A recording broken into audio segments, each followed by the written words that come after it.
No. Sweetie, listen. Can we get out of here? Please? No, we can't. You need to spend some time with your dad. I don't want to.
Are Dad and Jane gonna get married? Why would you ask that?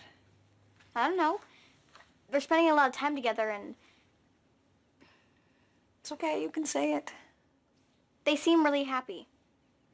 You told her to say it.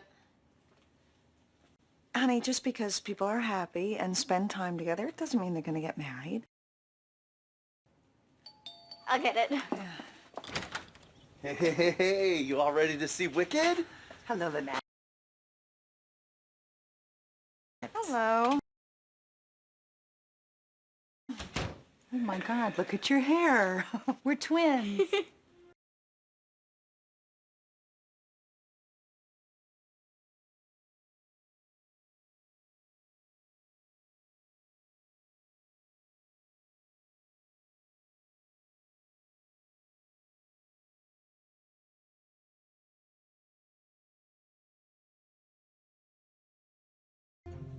Yes, you are. Penny, where did you learn to do that? Jane taught me. Oh, it's easy. I could teach you too. Oh, I know how to do it. Okay, we should go. We might not be home until 11. On a school night? It's my fault. I went to high school with the Wicked Witch, and she invited us backstage. Is that okay? Oh my God. Can I, Mom?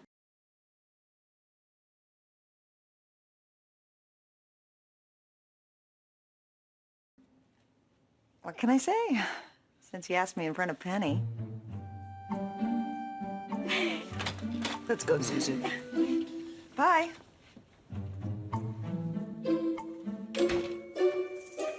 Zuzu? Yeah, she's got a cute nickname for Penny. I bet she's got one for you, too. Doormat. What? It's bad enough she stole your husband. And now you're letting her take your daughter, too? What am I supposed to do? I'm not going to drag Penny into the middle of this.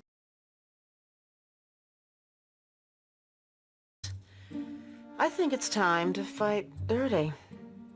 I don't know how to do that. Well, you're in luck. She might have gone to school with the Wicked Witch, but you went to school with me. This is Renee Perry, played by Vanessa Williams. Later, I will address how third parties can not only instigate or encourage conflict, but also make an already dicey situation worse by willfully aligning with a disturbed parent. The alienating parent has little difficulty finding an unperceptive ally who they can manipulate and get to side with them. By either feigning helplessness or playing the abused victim card, they have no problem duping friends into supporting them.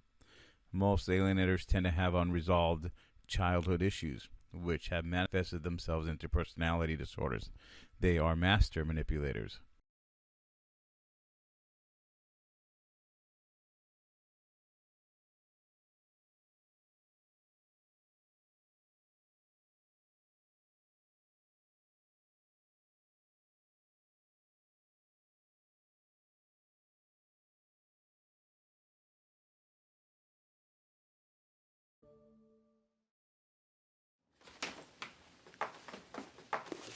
Dad and Jane are coming.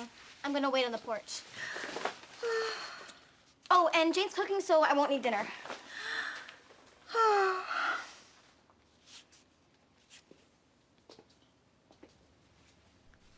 Everything okay? Although the exaggerated sighs are somewhat comical, in reality, the emotional cues and body language is very effective at manipulating a child. An alienating parent will withhold love and affection in addition to displaying signs of disapproval when the child expresses affection or wishes to spend time with a targeted parent. Additionally, the alienated parent will attempt to make their child feel guilty for leaving them all alone when the child chooses to spend time with the other parent. It's another way of playing the victim.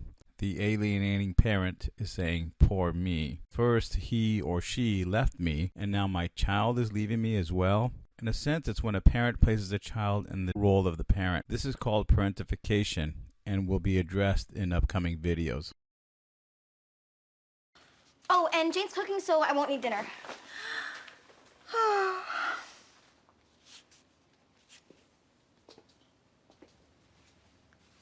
Everything okay? Huh?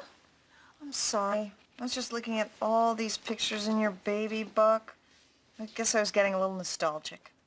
Mom, my baby book has like 5 pictures in it. But they're really good. You want to see?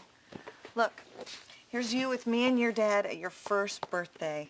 Look at us. We were really a family then. We're a family now, aren't we? Of course. Oh, of course. It's just... Just what? Well, since you asked, things are going to be different since your dad brought Jane into the picture. You don't like her, do you? Oh, I didn't say that. She's a very smart lady, and she obviously knows how to get what she wants. Medical career, other people's husbands. But I'm not going to say anything bad. I know. You like her. Well, I thought she was nice. She is. To you. Maybe that's because she's trying to steal you, too. But like I said, I don't want to say anything bad. You should go wait out on the porch. You don't need to sit here listening to my legitimate whining. I don't want to go over there.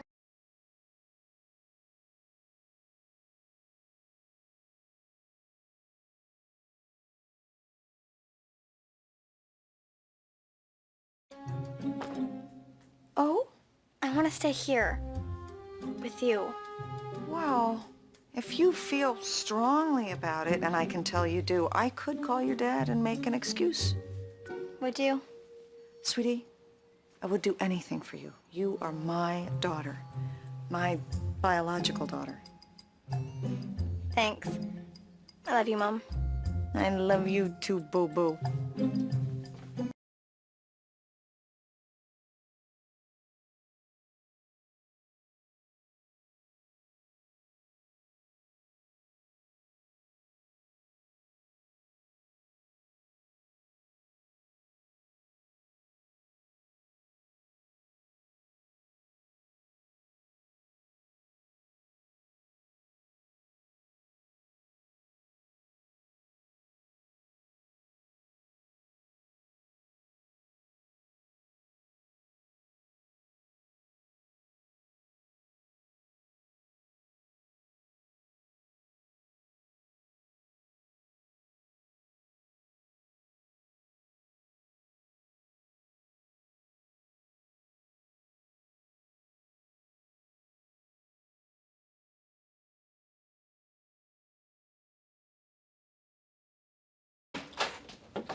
Hey, didn't you get my message?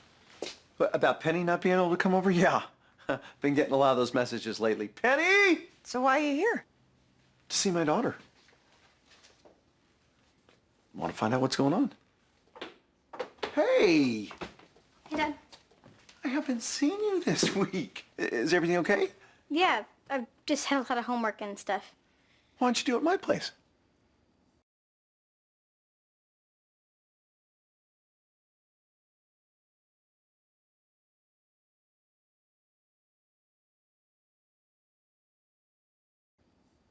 You know, if it's science, Jane lives right upstairs, and she's a real brainiac.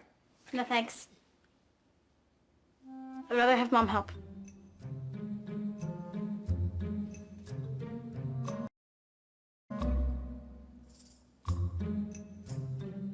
Do you have a problem with Jane, sweetie?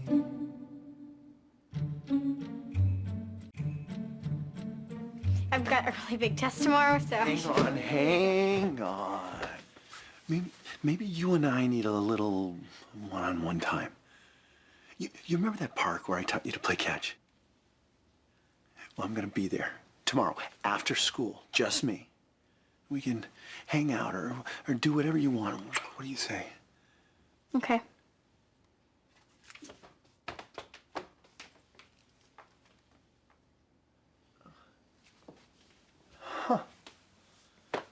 That's weird. Penny and Jane were getting along great, and then all of a sudden... All of a sudden what?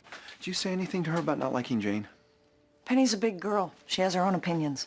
There isn't an alienated parent in the world who doesn't know why I stopped the video here. This is a sickening moment which most of us who are not dealing with this nightmare cannot fully understand. Those words are like a knife to the heart or the proverbial nails on the chalkboard for a couple of reasons. For one, it's a time when as a targeted parent, we realize just how deeply disturbed the alienating parent is. Both the alienating parent and the targeted parent know exactly what is happening and who is pulling the strings or making the calls. The disturbed parent has manipulated their child, but has the gall to say that it's all coming from the child, claiming that they don't know anything about it and that they're at a loss as to why the child is denying or refusing to go with the other parent. It's a moment of terror for most targeted parents because we suddenly realize what we are dealing with, and it's also so infuriating to us that a mother or father could possibly go this far to harm their own child. You eventually get to a point where you have to give up on trying to understand it. It's what I recommend to others who ask why and how a parent could do this to their own child. I tell them to stop trying to understand and stress how it's an impossibility for a healthy mind to fully understand the workings of a deeply disturbed one.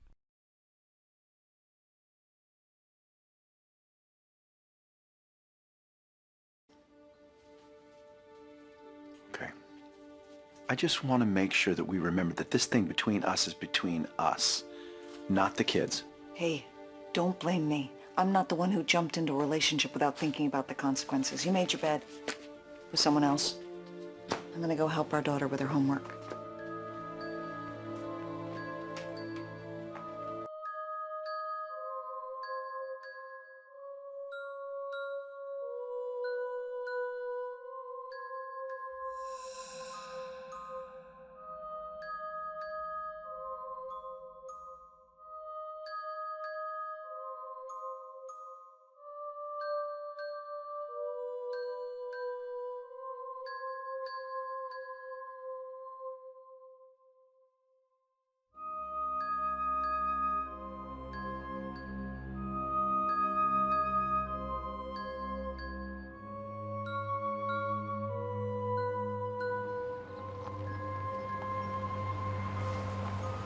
Okay, last week it was a teething biscuit cake to my ass, and now this? Why are we stopping? What are you looking at? Penny's meeting Tom here for some one-on-one time, and I wanted to make sure St.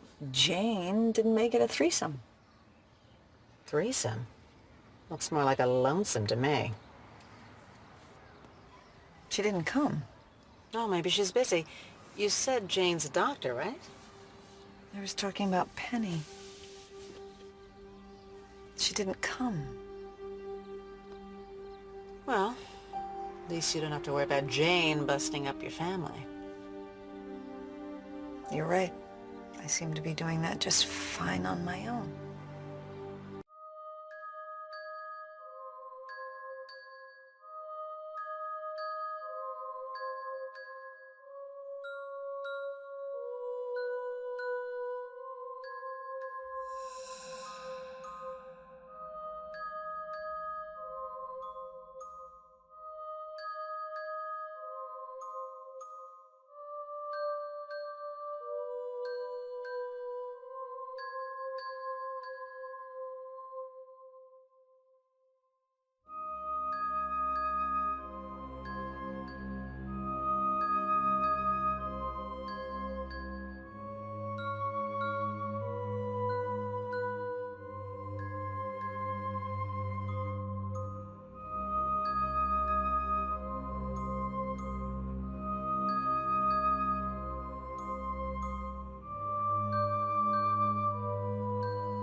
Wait, what? I thought we were going to the mall. No. Sweetie, listen. Can we get out of here? Please? I think it's important to note Penny's reaction when she sees her dad. She sees her father and she immediately says no and turns to her mom and says, "Can we get out of here, please?" Now think about what the father has done to deserve that type of reaction and where her loyalty lies when she is telling her mom, "Can we get out of here, please?" and why Penny is saying that. Now consider also if this were to go to trial, if this is a real life situation where the mom decides to carry this through our court system, the mother is going to want to get the daughter to testify in court. And what do you think the daughter is going to say in court?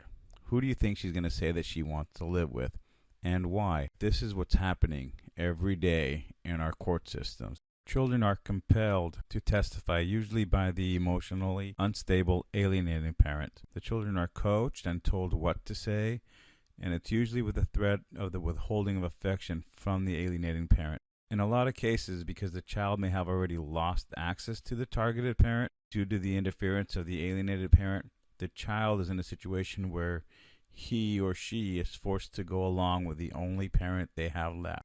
So the child says what is expected of them to say. And now, as if it wasn't horrific enough to have to choose between parents, the child will also have to live with the guilt associated with having denounced and lied about a targeted parent. This is a worldwide tragedy happening every day in our court system. But again, this is Hollywood, and we expect conflicts to be resolved in a nice, feel-good package. Here's how parental alienation cases end in Hollywood.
No. Sweetie, listen. Can we get out of here? Please? No, we can't. You need to spend some time with your dad. I don't want to. I'm not giving you a choice. Look at him. Look. You know why he's sitting over there? Because he misses you so much. Then he shouldn't have left us for Jane. Well, that's not what happened. He didn't leave us, he left me. And he didn't do it for Jane, he did it because we just don't make each other happy. And then he met Jane, and I guess she does make him happy. So, here we are. But you said that Jane... I know. I said a lot of things I shouldn't have. I'm sorry.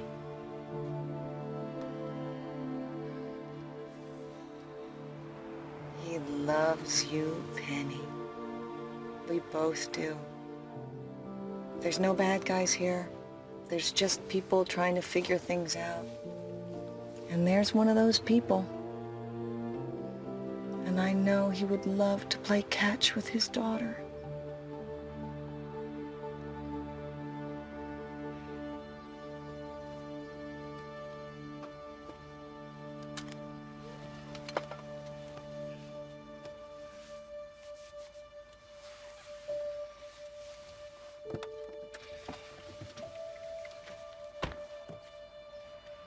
You're way prettier than her.